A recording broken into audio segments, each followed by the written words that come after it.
I'm James Manyika, Senior Vice President at Google Alphabet. I'm so looking forward to this conversation I'm about to have with Todd Smith, otherwise known as LL Cool J. He's been such a pioneering artist for over 40 years. I listened to his first album, which had the hit song Rock the Bells, in 1985 when I was still in high school. It was remarkable. He spent a lot of time thinking about the role that innovation and technology plays in the life of the artist. So we're going to be talking about all of that, from AI to even quantum computing. You've shaped the culture, you've shaped music, you've shaped how we experience this art form in so many ways. I could mention all the Grammys, I could mention all of that. I could also even talk about the fact that I think you were the first hip hop artist in the to get a Kennedy Center honor. Yes, right? yeah. Rock and Roll Hall of Fame. But what amazes me is that it's not just in music. You're an entrepreneur. Yeah. Right? Rock the Bells, your company, your SiriusXM channel, all of that. But also an actor. You're a philanthropist. And I think you might even have originated the term the GOAT. I did, yeah. I took The Greatest of All Time by Muhammad Ali and Earl of Manigault, the GOAT Manigault. He was a street basketball player. I put them together and came up with the acronym, Greatest of All Time, GOAT. The thing that's amazing to me is that you've seen over your career so many ways of innovation and technology. Take me back, how were you using technology back in the day? Describe what it was like to be in the studio making music. So originally, my first demo we made, me and my man Frankie Finesse, we didn't even know how to program the drum machine. And be honest, we were so impatient, we didn't even want to read because he was like a geek, and I'm a geek too, to a certain extent. We didn't even want to, we didn't even want to wait. We just was like, yo, do it manually. So I would play it manually, he did the scratching, then I would do the vocals, and he would do some scratching, and we made this pause tape. So it went from like taping on a boombox to going in the studio with Rick Rubin. There was no automation. Everything was analog. Any sampling we did, we would fly things in with the turntable and have to kind of blend it as if like a DJ in a club doing a mix. But we would actually make a song like that. Then all of a sudden it's, okay, now there's Pro Tools, and like the technology kept changing over the years, and you just start realizing, it started to feel like you was cheating, but you just embrace it. 'Cause I was like, I'm not gonna feel guilty for hunting with a rifle because the last guy had a bow and arrow. But how did you, because I listened to your music over the decades. Yeah. You've amazingly kept up with all these innovations and technology at each stage, every decade almost. So because the idea is not to keep up, the idea is to ride the crest of the wave and be on it. Creativity doesn't try to keep up, creativity leads the way, and the arts are a funny thing, especially in music. When you do music and you're in front of the camera, people assume that, okay, you've done 7 albums, so you can't be leading anymore. It's just an assumption that's made. And I've always taken pride in paying attention to people and caring about the world. The same way a scientist would look at qubits or look at, do a double slit experiment, be playing with photons, turning into particles and waves, is the same way I have to stay on the cutting edge of what's going on. So whether it's the newest piece of technology, the newest keyboard sounds, the newest synth, even if I'm delegating that, even if I'm not the guy who knows every single thing about every piece of equipment, I'm always standing next to someone who understands it. You're doing experiments, you're in the studio, you're in front of audiences, and you're performing, you're doing all of that. How does that kind of feed on itself and feeds you and your creativity? So the first thing is you have to be willing to look foolish, I think, if you're going to create anything. Right? If you're not willing to look foolish, you're not really doing much. So I try to do things just because they seem interesting to me. Sometimes they're purely soul and inspired that way, and other times it's just an intellectual attempt to do something different. But however I go about going at the work, I like to play in the space of the unknown and the unpredictability of creation. You know what I'm saying? Like, I don't like sitting around and playing with, oh, I knew that was gonna happen. Where's the fun in that? You know what I mean? Let's come to this kind of, we're at an interesting point in history. We now have these tools, these AI tools. Yes. Tell me how you as an artist react to them? And I know you Right. obviously played with some of these tools. What's your reaction? How do you think about these tools as an artist? So it depends on how you want to use it. So there are a lot of ways to use it, right? From a self-development standpoint, I think that the tools, from a self-development standpoint, they can be amazing, because you can read a book, and then you can have a conversation with the AI and ask the AI what this passage means, give you some various versions of that passage, and all of a sudden you can almost get into like a Socratic, like you can have this kind of Real dialogue. From that aspect, it's amazing. Now, from an artistic creation standpoint, there are a few different things, right? The main concern from the purists who are artists is that the work is going to lose its divine spark. A lot of purists in the art world, are, in the creative world, are worried that they're going to be separated from the work, and that people are going to just, any and everybody will just create, and there'll be no soul, there'll be no heart, there'll be no love, there'll be no passion, there'll be no spark. And that worries a lot of people. I'm from the school that I think that we're going to always need humans. When I walk through the Louvre, or when I walk through, an amazing museum, or if I walk through somewhere, or if you pick up a piece of literature, there is something that divine spark is within that thing, or it's in those paintings, and you see it and you feel it. You know what I'm saying? When you look at the Night Watchman, when you look at, you name the painting, Mona Lisa, you see something there. That's why we respond the way we do. I think artists are going to have to learn how to embrace the technology, right? So I think artists are going to have to ignore their fears and learn how to have some sort of a relationship with artificial intelligence so that they don't get excluded. I'm very clear. There are a lot of people who are worried about, and I'm talking about the arts, but still, there are people that are worried about not having jobs. They're worried about, what does this mean for me as a creative? What does this mean for me in my role in this film or this? But you're gonna have to figure that piece out. You're gonna have to do your research and stay curious and figure out how best to use it. But does it feel different to you from other eras of technology that we've had? And how so? What's the same, what's different? All right, bass players felt like they were competing when the synthesizers created the bass sound. And guitar players and horn players and strings and drum machines. So musicians, classically trained musicians, have felt this. One of the things, at least from our point of view as, developing these technologies, we certainly don't see them as replacement for human ingenuity and creativity and art. Yes. I think if we succeed in what we do, what we're trying to do is to build tools that are enabling to artists. That's right. And enabling to artists both in either to partly simplify part of what they do, but also allow them to do the things that perhaps they couldn't have done before. That's right. So how do you think about that as tools that kind of expand the possibilities? There's a line in one of my songs, I say, meet me halfway, you know what I'm saying?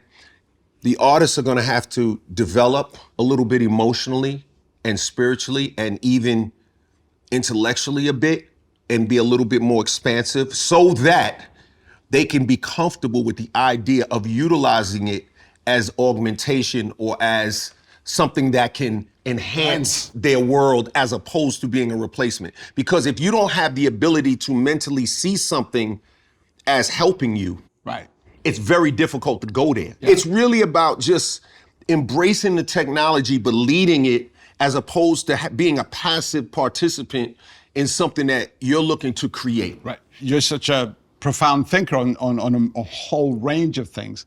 We're talking about the ship of Theseus. Yeah. And I wonder if you could apply that to the artist in this AI moment. Oh, of course. Right? So where you can imagine, right? You know how the story goes. Yes. But talk that through for me. So the ship of Theseus is the idea that, if a ship is traveling along and the planks are consistently being replaced. Ultimately, when all of the planks have been replaced on the ship, is it the same ship? And, it's debatable because the ship is there, but then you have all the old planks. And now if you reassemble those planks, then which one is the ship? Right? The artist is the same way. So in this moment, as we replace the planks, I would have to say that that ship is still the ship. That art is still the art, because when I replaced the drum with the drum machine, when I replace the bass with the keyboard, when I replace the strings with the keyboard, when I replace the horns with the sound package, when I replace the this snare with this sample, you know, it's still the art. Now, it doesn't mean that it may be a derivative work, it may be, you know, a different version, but it is, the art is the art is the art.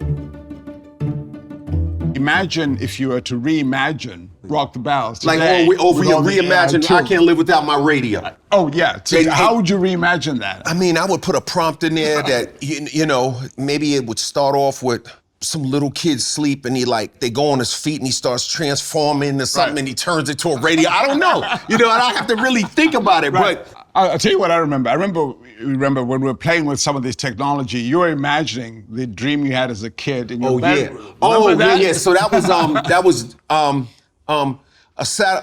miniature satellites, and they were floating in closets, spying in pockets, jumping out of a helicopter into a football stadium filled with cotton candy.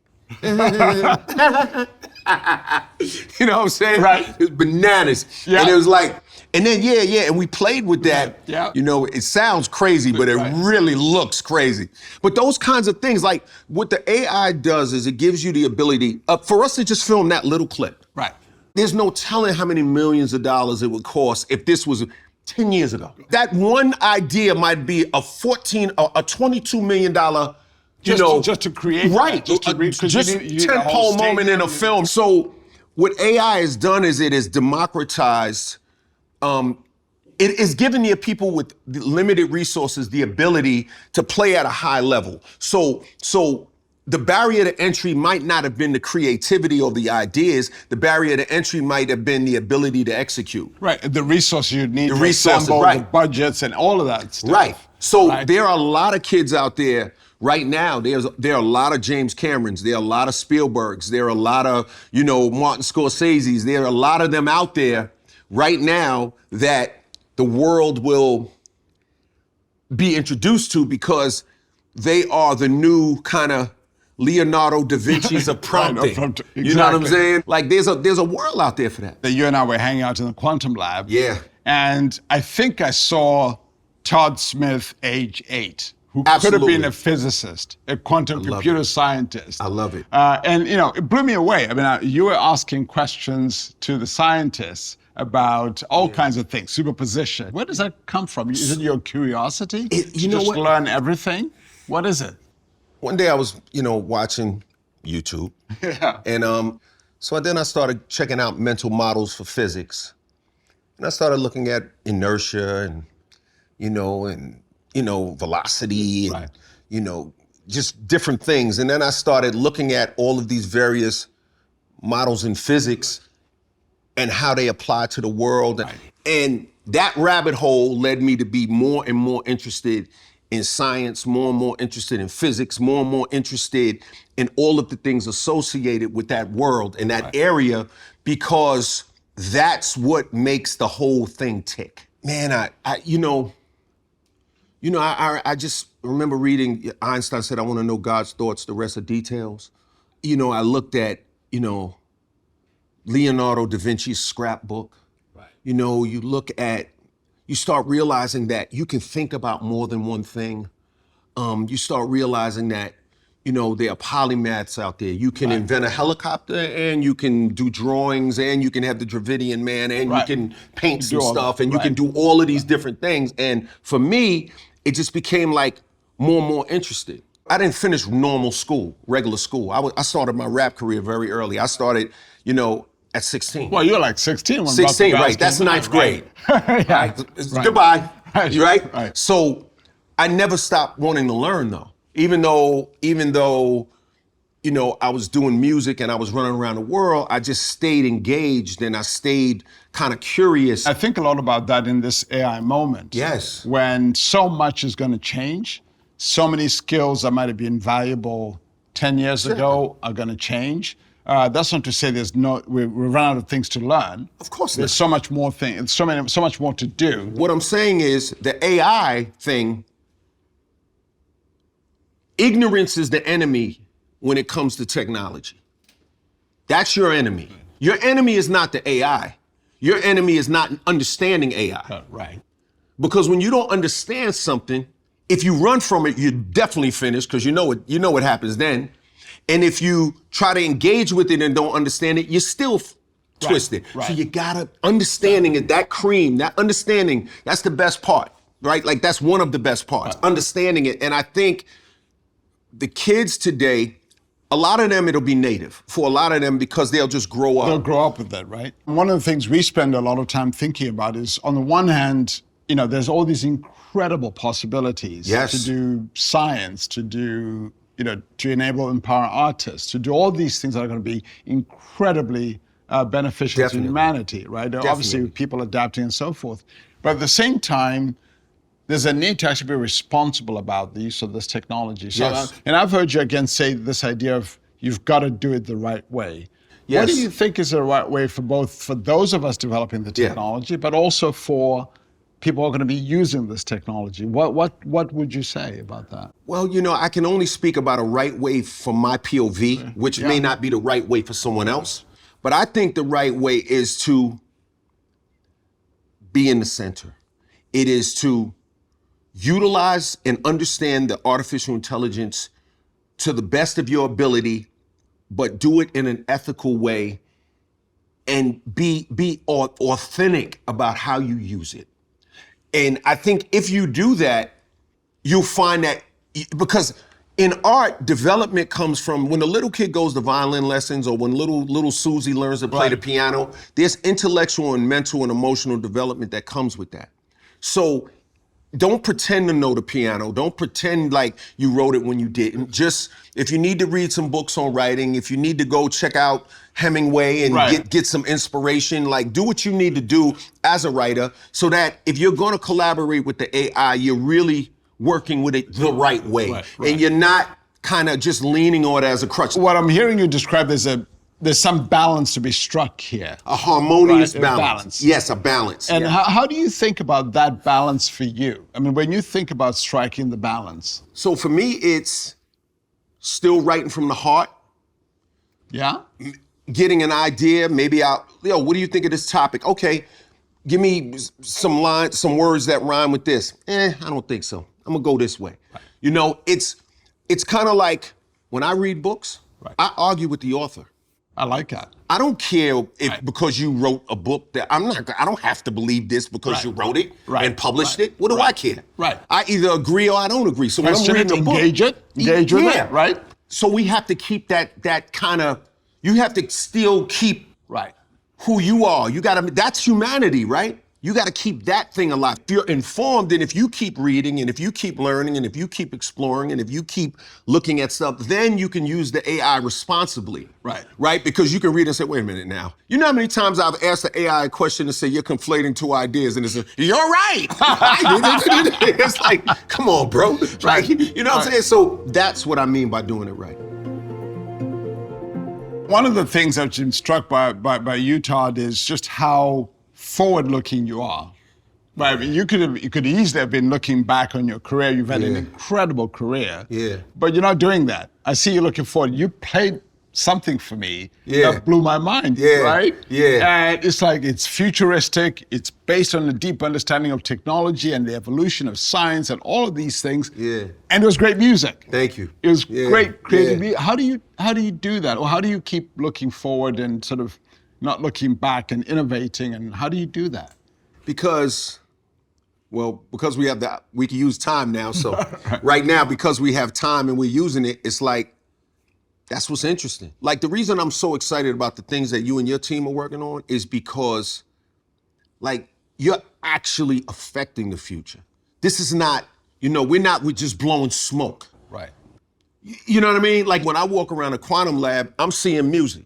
I'm hearing music. When I see those guys talking about, your team talking about qubits, and they're talking about the way the team of qubits works together, and you talk about going above the noise and figuring different things out without exposing too much. It's like, when you talk about those things, to me, that's poetry, that's music, that's art, that's creativity.